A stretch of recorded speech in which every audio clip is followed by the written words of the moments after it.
Builders should know that codes are it's in their favor to build to the code.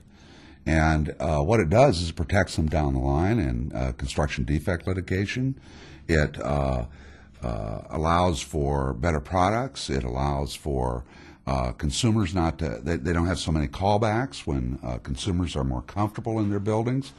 And, the code is just a bare minimum. And the code official is really the builder's other pair of eyes to look at how the construction has gone and whether it's reasonably minimally done.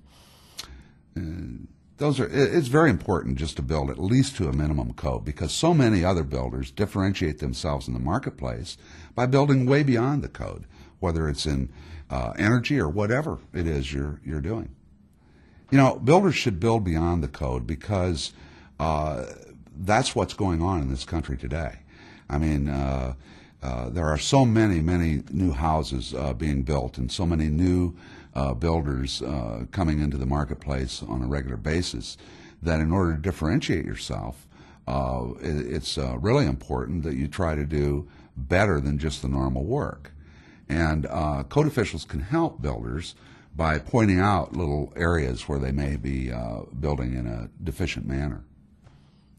I know that a lot of builders think that the code official is their enemy, and so they start a relationship like that in the field, where maybe the code official is late to a concrete pour or whatever, a nailing inspection, and what happens is that they start to have sort of a non-rapport, and when that occurs, then the builders often try to see what they can get away with.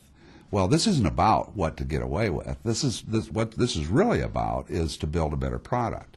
And so often it's just a change in attitude with the field superintendent. A lot of builders almost every builder has a schedule to maintain. And so they can get irritated pretty quickly if anyone holds them up on that schedule.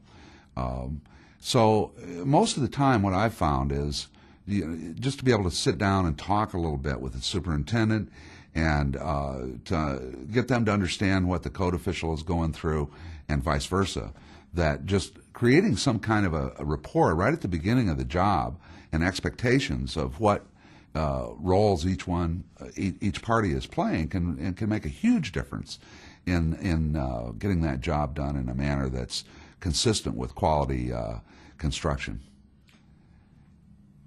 Sometimes things happen all the time, and sometimes the inspector gets to the job site late, and there's problems related to that. It slows the builders down.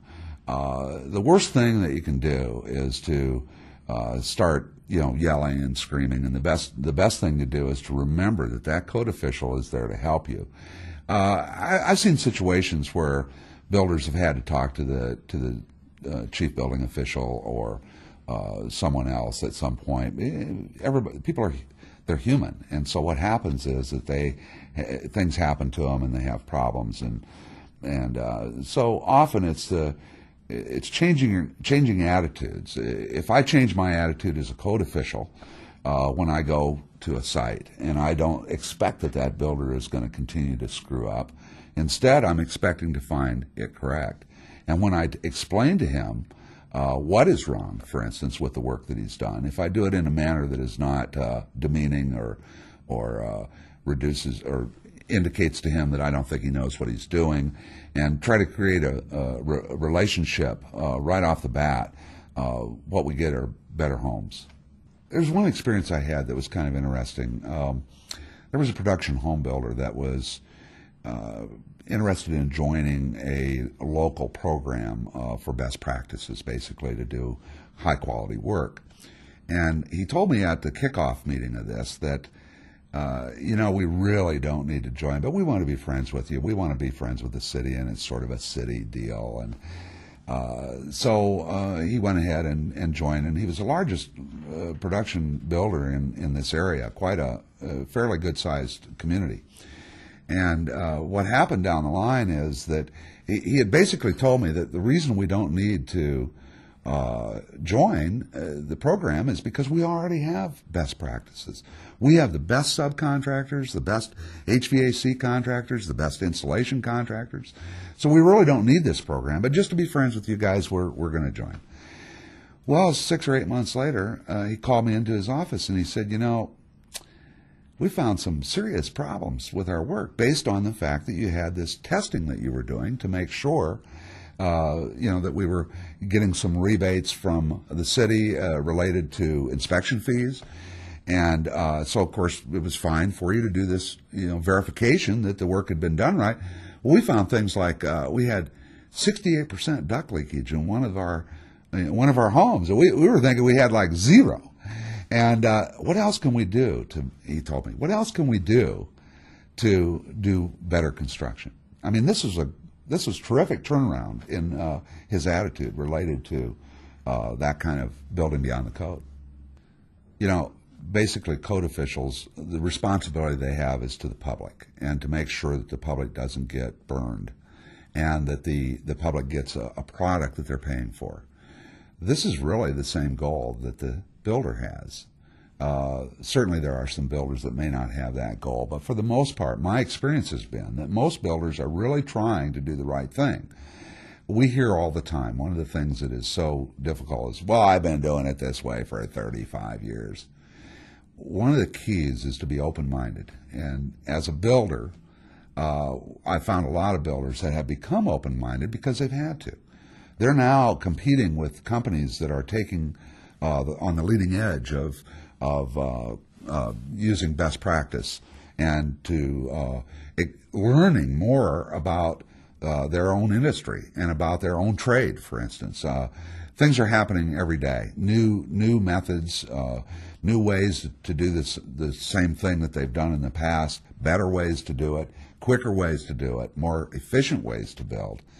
And so I think from the builder standpoint that what I'm beginning to see is a lot of the fellows who have been in the business for a long time are realizing that if they want to compete in the current marketplace, that what they need to do is they need to learn. There's tons of information, everything from online to seminars that can be attended. Code officials, the same thing. I mean, they have to stay current with what is going on today. There's many new systems that are being employed by unique companies that have come along that now have different ways to do insulation, for instance, different ways to whole new ways, assemblies of walls, everything from structurally insulated panels to engineered walls so that you don't have as much lumber in the wall. There's so many new concepts that are being promoted. Builders need to learn these things, as do the code officials. And when they both learn that, they're both looking at the same end product, and that is to have a product that the consumer enjoys, is comfortable with, cost them less money in the long run to run and operate. And in that case, everybody is not only protected, but everybody's happy. It's a win-win-win. I found that a lot of builders think that there is no way to get input into the code, but I'm going to tell you that if they come to me or they come to others in the industry and as other code officials, and they present a case that's reasonable, that case can be moved forward. It may take a little bit of time because codes are developed in a relatively open arena. Some codes more so than others, but I think that what the real important thing is that builders don't give up on trying to get code officials to see what their way is, or particularly new ways. This is exactly how new things happen, and change only occurs if people will promote that and have the